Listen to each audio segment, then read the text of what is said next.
the revelation of Jesus Christ.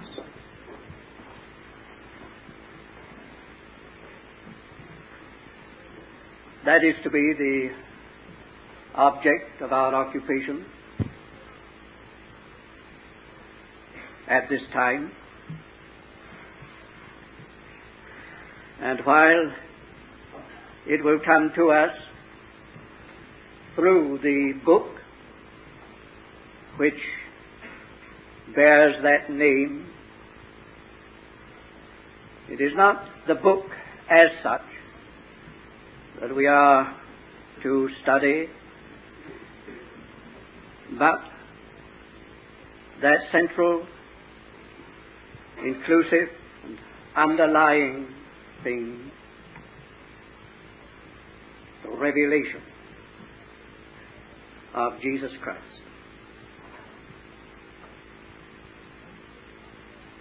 We can drop out the article and say revelation of Jesus Christ.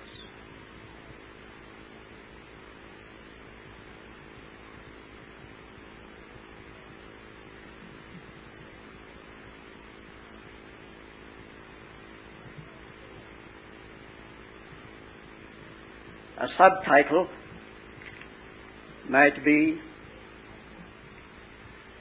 the nature, the battle, and the victory of the inheritance of Jesus Christ. The one great triumphant cry which rises at a certain point in the procedure recorded here is, now is come the kingdom. And in that phrase, everything that is in this book is gathered. His inheritance, His kingdom, His reign, His rights, His everything. That is the governing thing in the whole book. It is a revelation of Jesus Christ in that sense.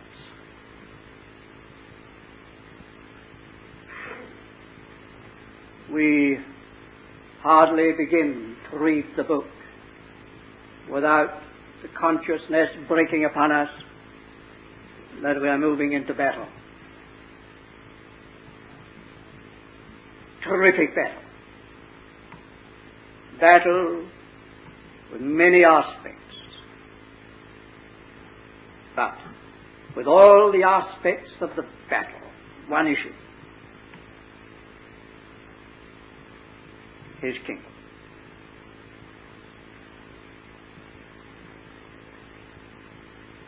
We are not, let me say here, going to try to go through this book.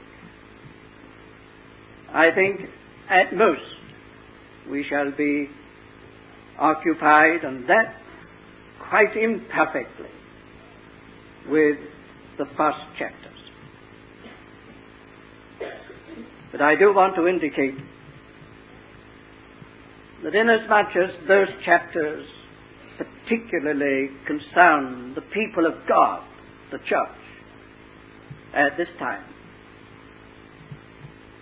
that is but one phase of this great question: His inheritance, His kingdom.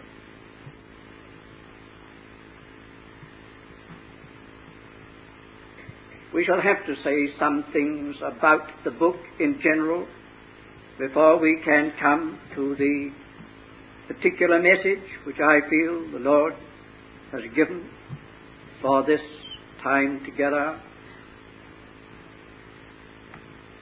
And as to this book,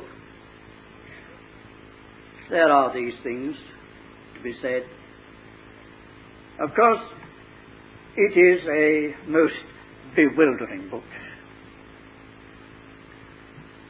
And because it is so bewildering, many have given it up.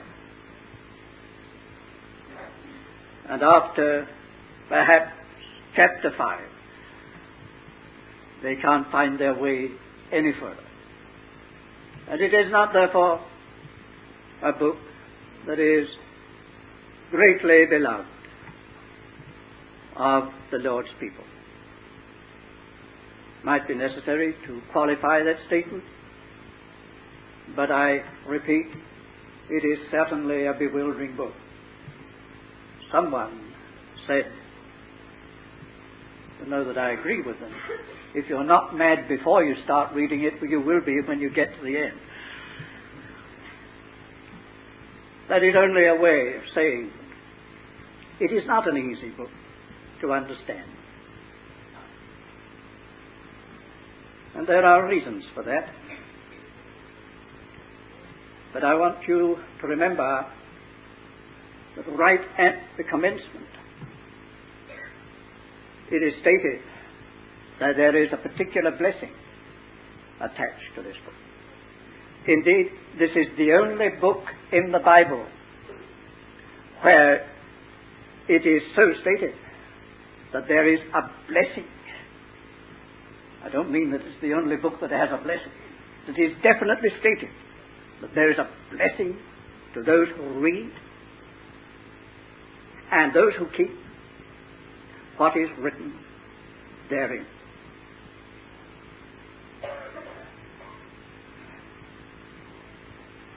This is a blessing that is promised to the servants of the Lord. May the Lord give us that blessing, bring that blessing to us as we dwell in it. Now, there are two main reasons for the difficulty which is found in reading and studying this book. That is, the difficulty is due to two main things. First of all, its method. That is, its symbolism. There are books in the Bible which have a lot of symbolism in them. There's no book to compare with this. It's one vast system of symbols.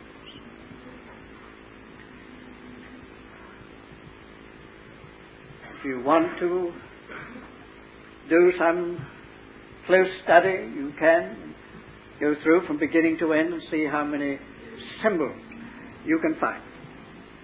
What you will find is that everything in this created universe is taken hold of in some way or another symbolically.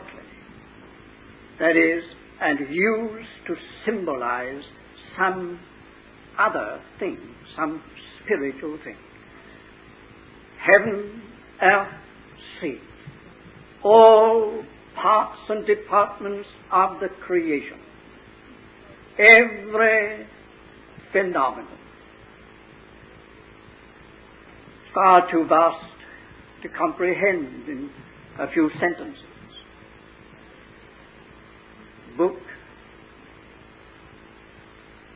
full of symbols.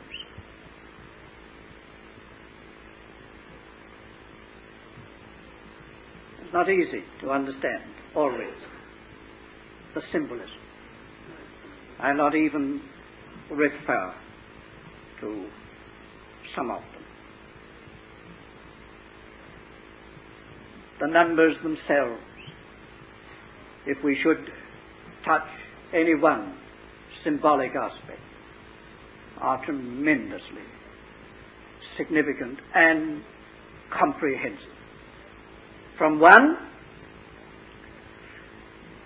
through many particular numbers until you get to 200 million. 10,000 times 10,000. And all is symbolic and significant. We pick out number 7. 54 times number 7 occurs, which must mean something. You see what I mean? Well, all that constitutes a difficulty. You wonder why that was necessary? Well, one or two reasons, but for this particular reason, it was a necessity in a time of persecution. You will notice that when the hostile world rulers were in the ascendant over the people of God, symbolism was a particular feature of ministry. Take Ezekiel and Daniel. Crammed with symbolism. But nothing to compare with this. For here you have this time of unspeakable suffering for the people of God, in which this book was written. And because it was so dangerous to speak in plain language that the enemy could recognize and understand, symbolism was resorted to, and only the instructed would understand. That's significant in itself. You see, Rome was the great hostile power. People of God were suffering at this time as they had never suffered before at the hands of Rome. But you don't find the word Rome mentioned. Rome has to be covered up with another name, Babylon.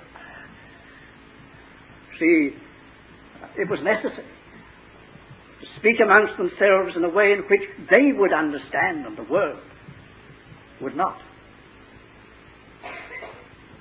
And that should bring a sympathetic note in our approach to the Word. There's a language amongst the Lord's people which only they understand, but they do understand. And the world does not understand. But then, another difficulty which has arisen since then and is with us today in relation to this book is the many schools of interpretation. There are at least 6 different schools of interpretation of this book. I'm not even going to name them. That would only confuse many of you and would not be at all helpful at this time. But there they are, 6 at least different schools of interpretation, and very few of them agreeing with each other on more than a point or two. Volumes upon volumes having been written saying, this is the meaning, or this is the meaning, and all in conflict with one another. We find ourselves in these days in the midst of that kind of thing, and it's exceedingly bewildering. You might well give it up, as Martin Luther did.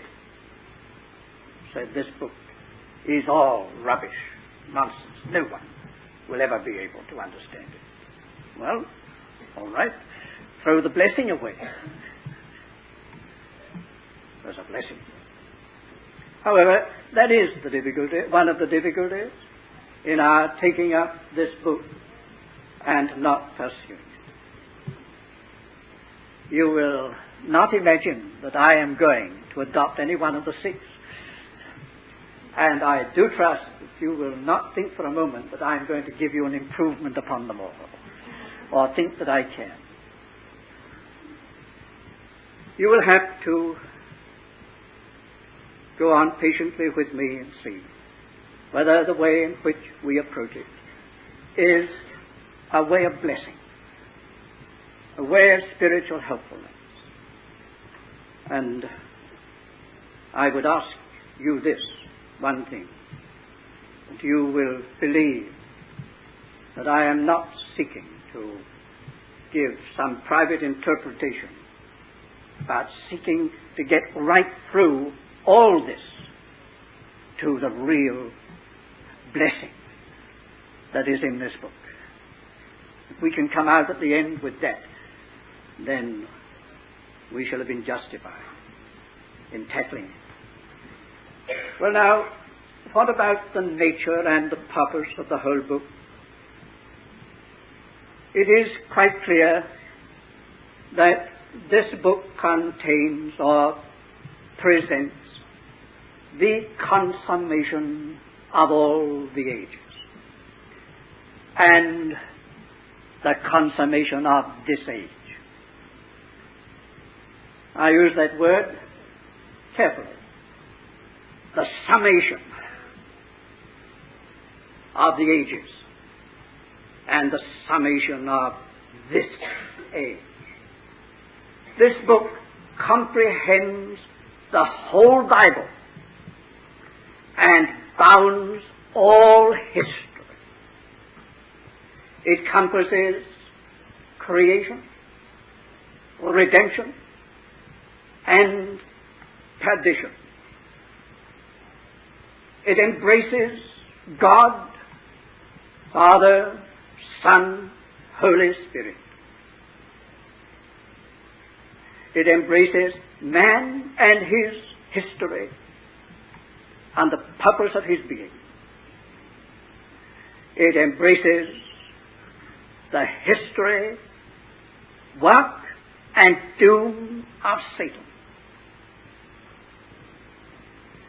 It will impress you, I'm sure, when I tell you that there are no less than 400 allusions to the Old Testament in this book.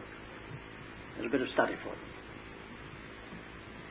I mention it in order to bear out what I've said. This is a summation of this book. This is a gathering up of everything unto the end. But when we have said that, and all such things, and have recognized it all as true, one question arises. Is there one thing that interprets and explains everything in this book? And the answer is yes. There is one all-inclusive issue running from beginning to end. It is the purpose of God as to the eternal government of this universe and this earth in particular. The issue and question of the government of God's creation through eternal ages.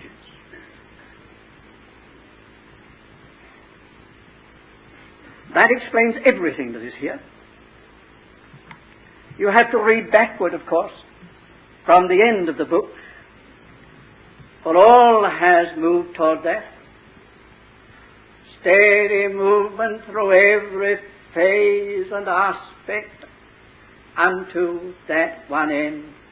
I saw the holy city, New Jerusalem, coming down from God out of heaven.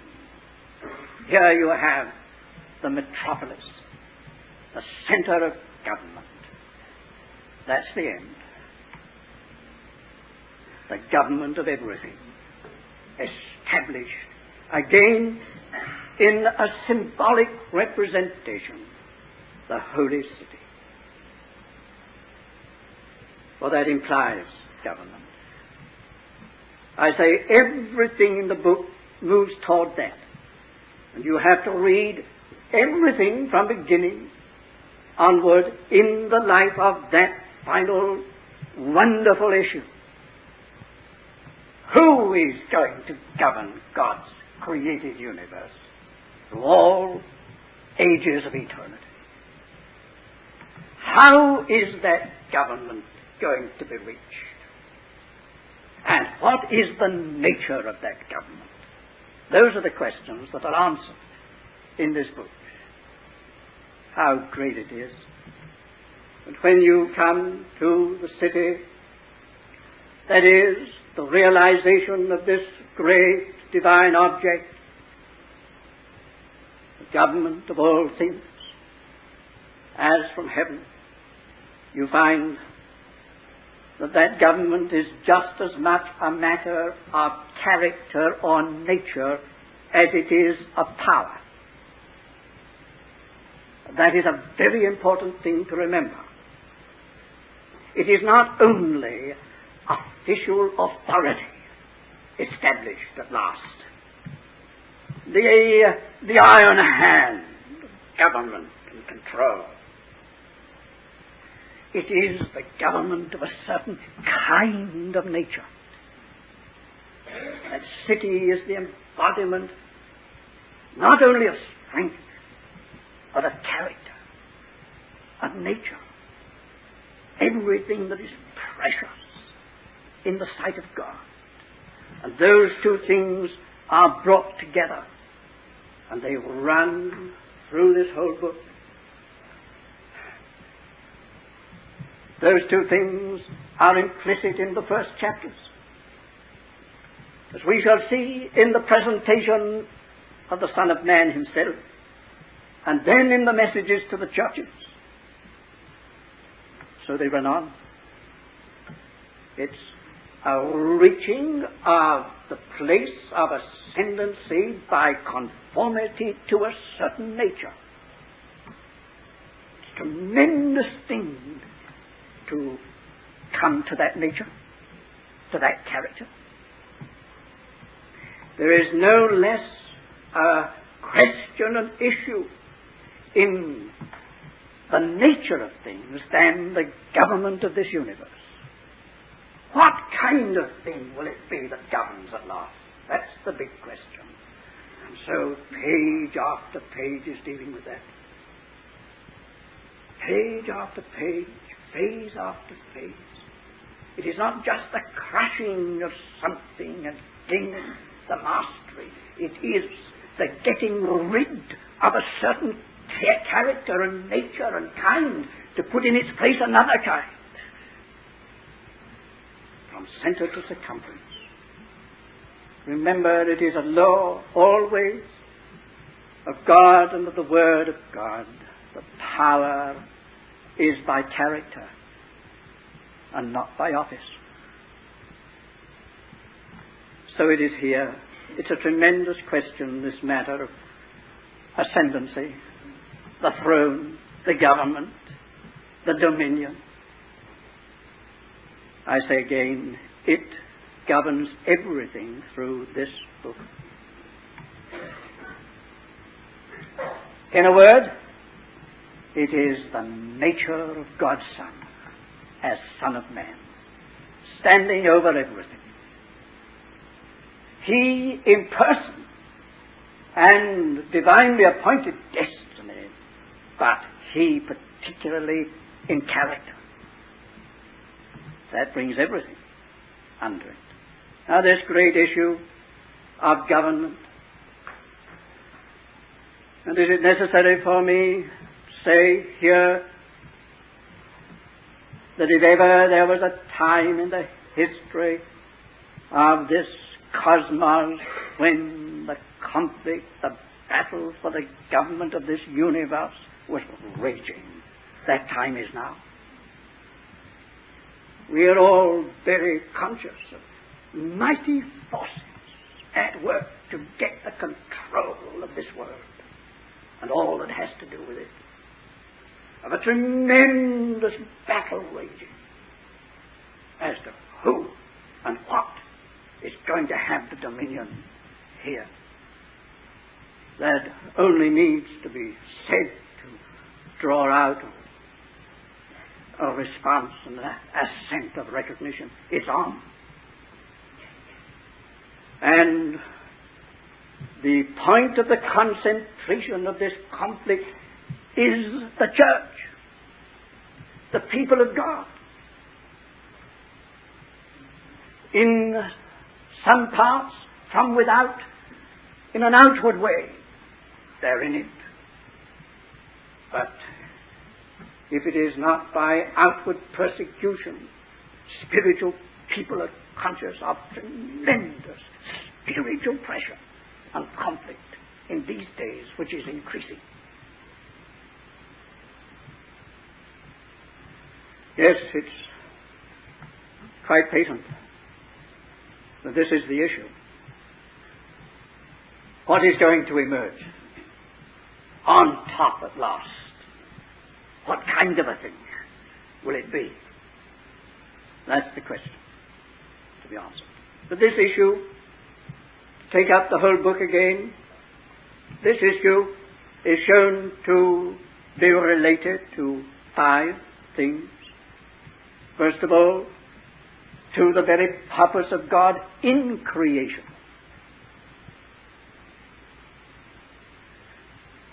The purpose of God in creation. There should be something answering to His heart and to His mind, to His thought, for His full satisfaction in the works of His hand. Chapter 4 takes up, as you know, that creational aspect of the great song in heaven which bursts forth. In that connection is, for thou createst, or didst create all things for thyself, for thy pleasure. It's the song of a redeemed creation, showing that it's all centered in the throne now. That chapter brings you right up into heaven. Everything is up there, and the throne is set, and everything is around that throne, and the song in the first instance is the song of a redeemed creation, centered in the throne. That's the meaning of the creation.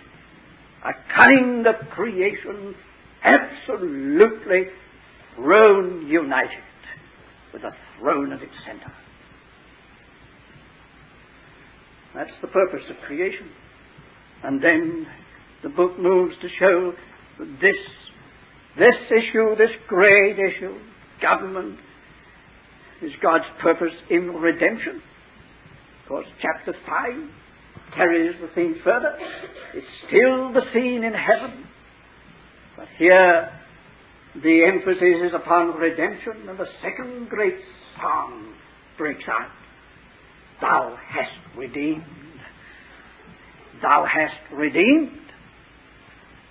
And the throne is at the center of redemption. Redemption has brought the throne to its place. Government by redemption. There's more to say about this as we go on. In the third place, this great purpose of world and universal government is shown to be God's purpose concerning His Son. The place that He occupies throughout is supreme. And everything is working toward that end where He is Lord of all, and in all things has the preeminence. And the book is seeing Him riding forth in majesty, ruling, and as we shall see, His very title indicate universal lordship. God's purpose concerning His Son, the government of this world and of this universe. In the fourth place, this great purpose of dominion is shown to be God's purpose in choosing and raising up Israel as a nation, that in an earthly way Israel should set forth the principles of heavenly government. And all that focused in God's Son. That is why Israel was raised up, and that is touched upon here. But Israel put the Son out, and Israel in turn was put out. The place that Israel occupies today, the most tragic place you could think of, is simply this: they failed in the purpose of God concerning His Son, His absolute kingship and lordship. And then in the fifth connection, the book shows that this great issue of dominion is bound up with the church. The church. Church comes in here. It is not Christ in solitary isolation. The church with Him in government eventually. Well, you see how comprehensive the issue is. This book, gathering all that up, is the book of final recovery of God's eternal intention. And it shows that it will be. It will be done. It's a large place, as you know, given to prophecy in this book.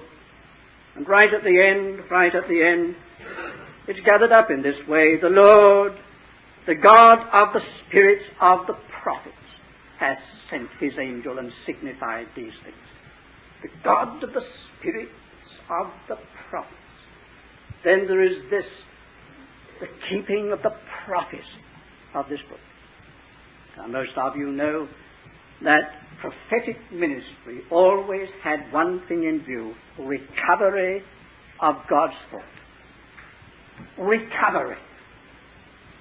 And inasmuch as this book has so much of the prophetic aspect in it, it indicates that that's what's in view. It's recovery.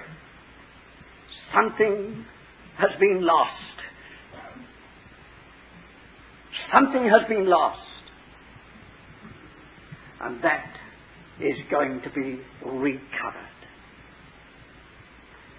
Something of divine purpose and intention has been lost.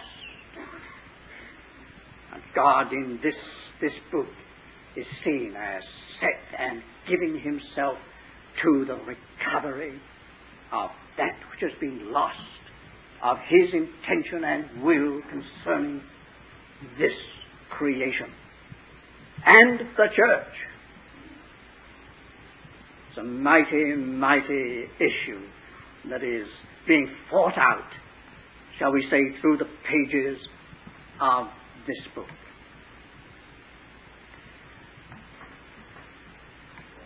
Just to take a few minutes on that point alone, we'll leave it for the morning. A revelation had been given. A revelation had been given by God in the Old Dispensation, in the Old Testament. And it does not need that anyone be very well instructed to see that as you read the Old Testament from the beginning of Genesis right to the last chapter of the book of Malachi, there's one thing that is involved in the whole story. It's this question of government, dominion, rulership, sovereignty, control of this world. Isn't that Peter? Everywhere it's that. It's one continuous battle raging. The ups and downs and fluctuations. Sometimes one power in the ascendant and sometimes another. Sometimes the Lord's people in their right place of dominion, and other times they're in subjugation. And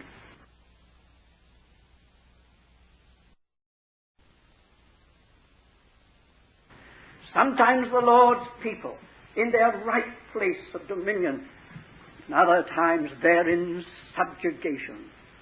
And antagonistic powers are in the ascendant. But this battle ranges and sways through all those Old Testament generations.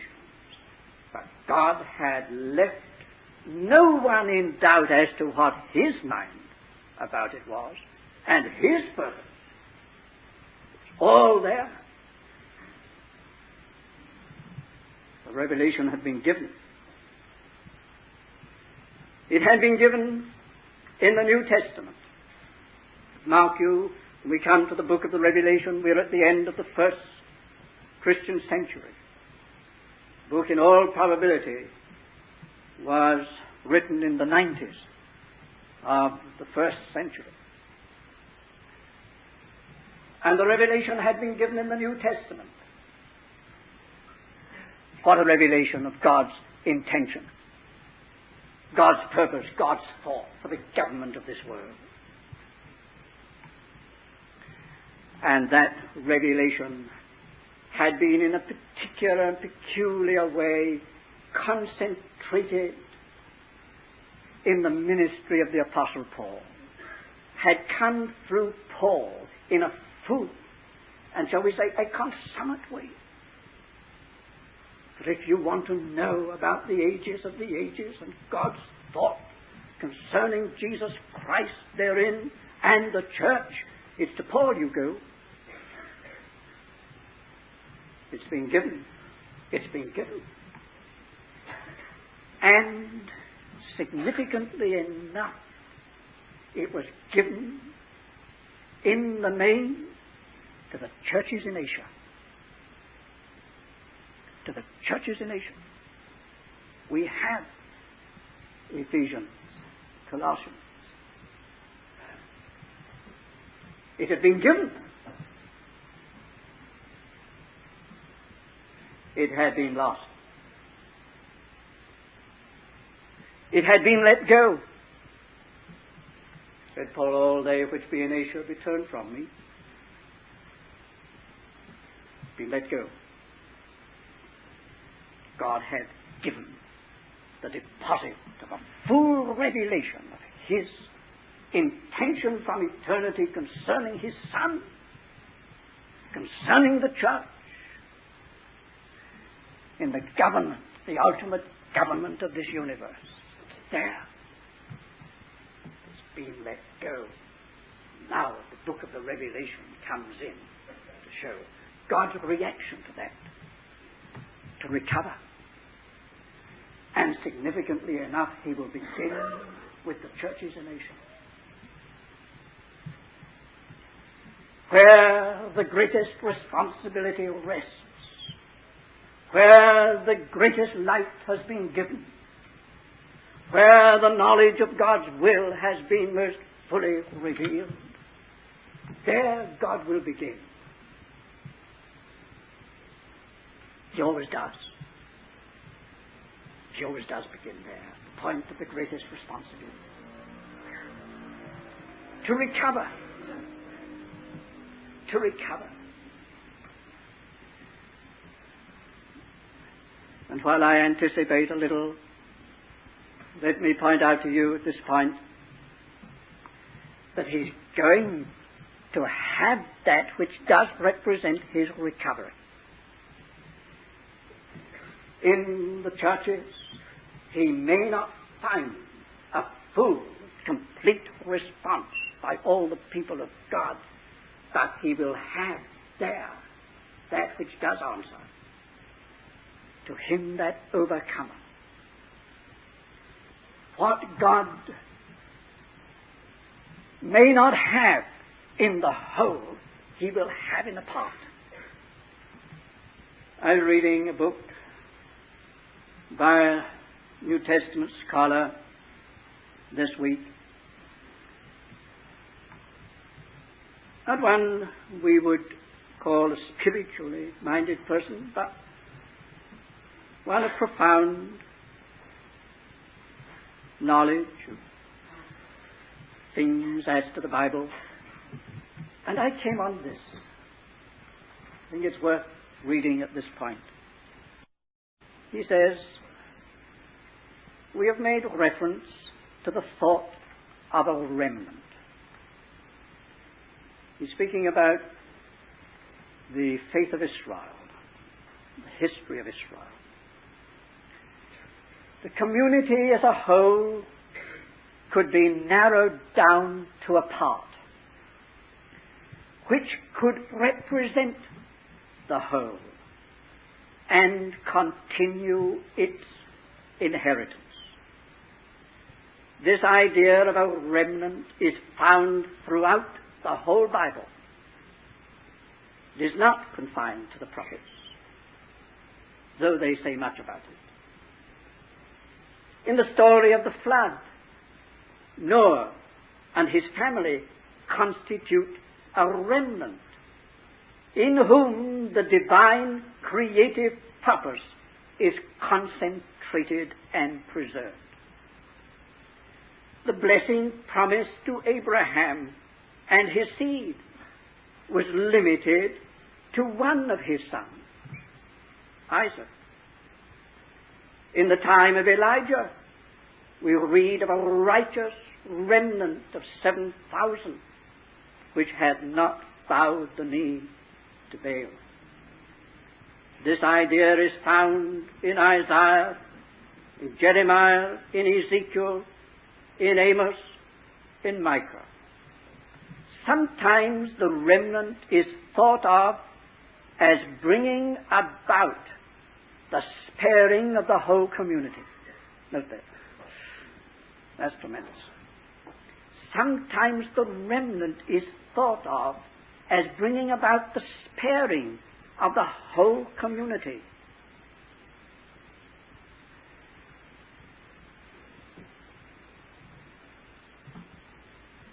If God could have found 10 righteous in Sodom, the whole community would have been saved. Sometimes the remnant itself is spared to convey to a future generation the knowledge of God's will.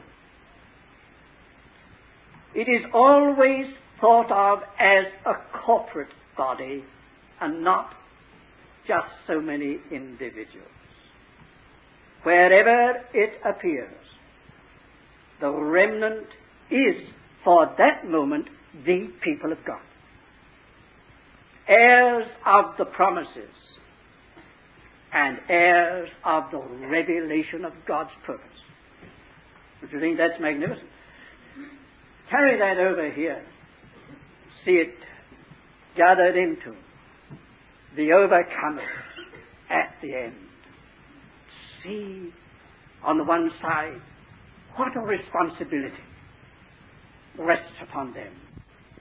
What a need the Lord has for such. What a tremendous thing is bound up with them. No less an issue than God's eternal intention concerning His Son, concerning the church, in the government of this universe. It seems perhaps presumption to think that we here, as a little company, insignificant people in this world, might, as a part of others and the larger, be in that line of divine purpose. It might be, dear friends, I put it this way, it might be that is why we're here at this very time.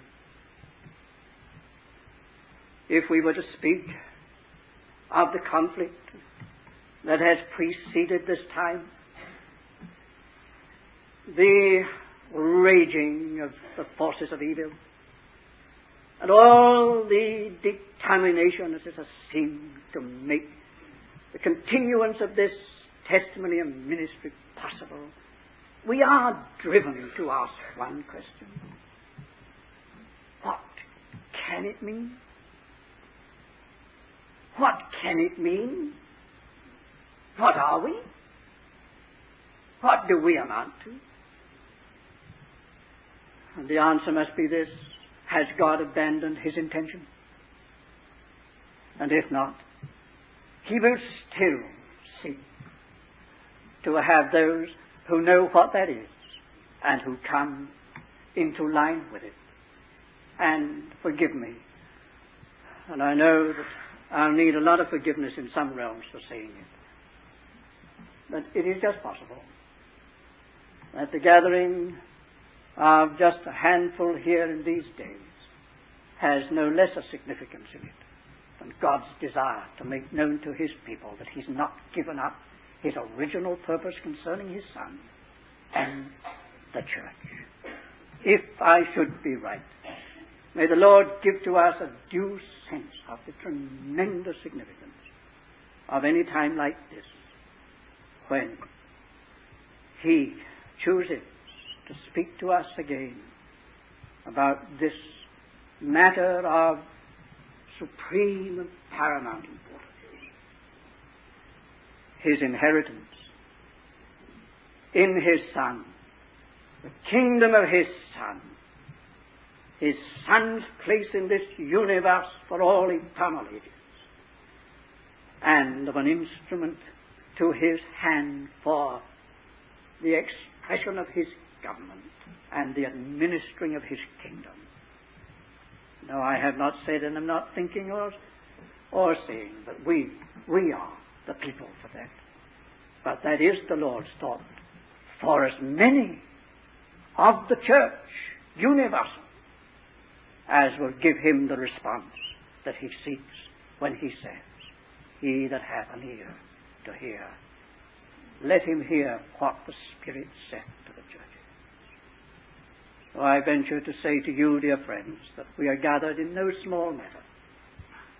May the Lord give us eyes to see as we go on how this is to be, how he works it out, on what ground, in the revelation of Jesus Christ.